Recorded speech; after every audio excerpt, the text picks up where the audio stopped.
Hallo, ich grüße euch aus dem Blumenstudio. Ja, und ich möchte euch jetzt eine Gestaltung zeigen, die sehr viel mit dem Ikebana zu tun hat.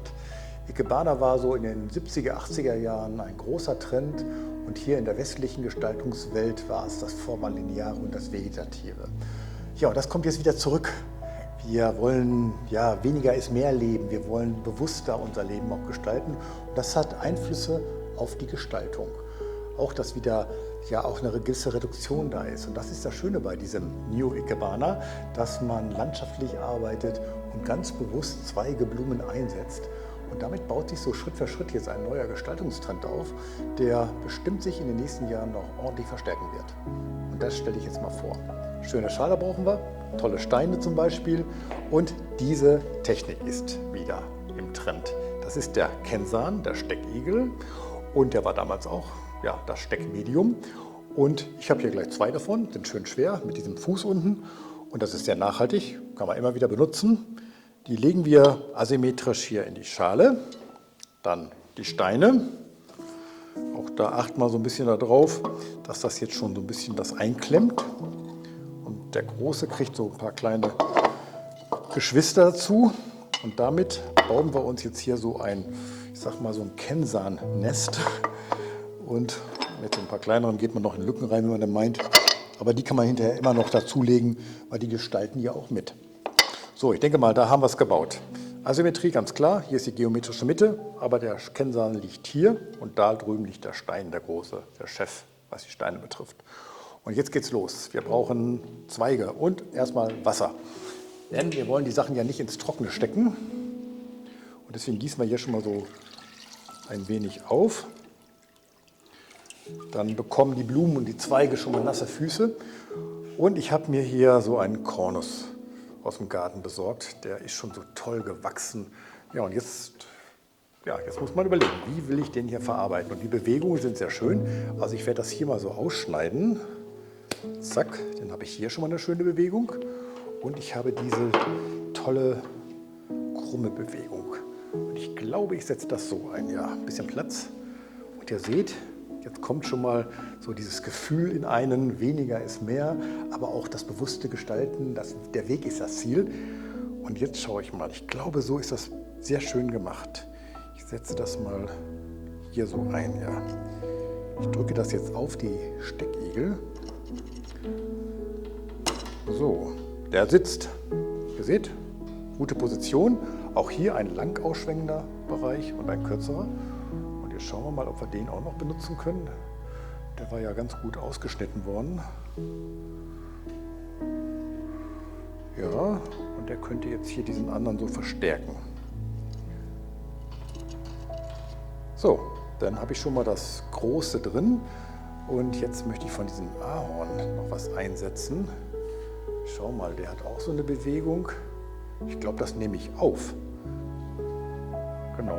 Also man muss wirklich manchmal so einen Schritt zurückgehen und überlegt sich so ein bisschen, wie man es gerne hätte.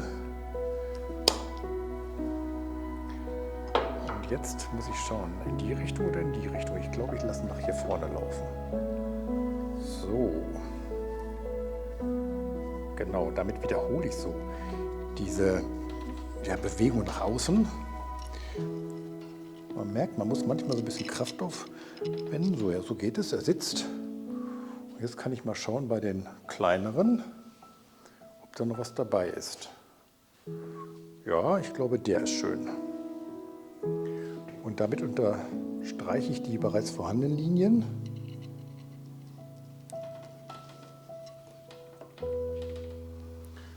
Ja, und dann habe ich hier nochmal so was, einen kleinen Rest.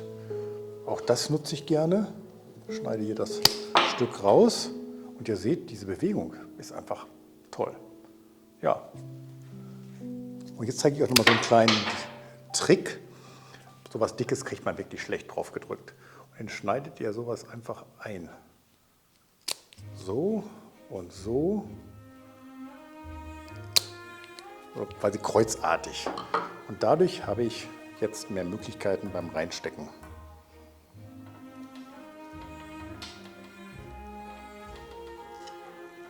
Ja, der sitzt auch.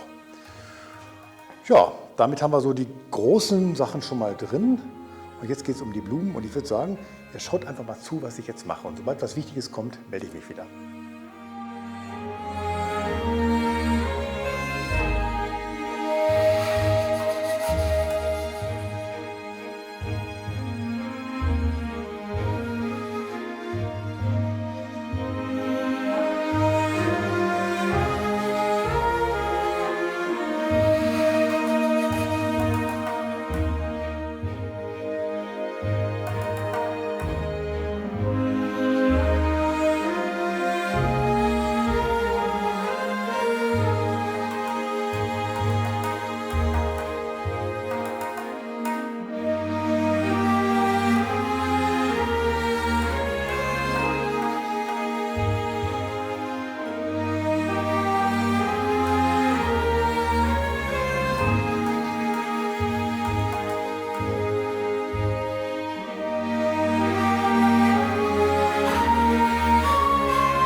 So, jetzt möchte ich euch mal gerne das vorstellen, was ich bis jetzt gerade gemacht habe.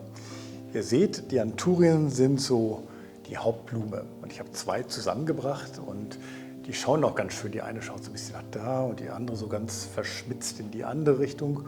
Und Nummer 3 hat dann hier drüben so ihren Bereich. Und damit haben wir auch verschiedene Abstände. Das ist in der Gestaltung immer ganz gut, wenn wir das machen. Also auch Asymmetrie. Und dann war als nächstes die Ornithogalum, das sind diese hier dabei. Auch hier haben zwei so eine Gruppe und die andere sitzt so schön versteckt hier unter dem großen Blatt, also etwas Geheimnisvolles. Also in solchen Arbeiten gibt es sehr viel, was man entdecken kann. Und das große Monstera-Blatt gibt dem Ganzen nochmal so Ruhe und fängt das Gewicht von der Seite mit den Anthurien wunderbar auf. Und darunter dann dieser Farn, den ich auch noch so etwas ausgelichtet habe, hat so die nächste Ebene. Und ihr merkt, es gibt so verschiedene Ebenen, wie im Dschungel im Grunde genommen auch. Da oben die Bäume mit den großen Kronen und darunter kommen dann die anderen und die Schlingpflanzen und ganz unten wächst wieder was anderes. Ja, und so bauen wir das Ganze jetzt auf. Die großräumige Gestaltung ist schon erfasst und jetzt gehe ich noch hier so in dieser Basis nochmal ins Detail. Da wird noch so ein kleines, sag's mal, Biotop gebaut. Auch da wieder zuschauen.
So, jetzt haben wir unsere schöne botanische Welt im Gefäß auch noch gestaltet. Ihr habt gesehen, wir haben hier solche Disteln verarbeitet, auch das Hypericum, da sind diese grünen Beeren.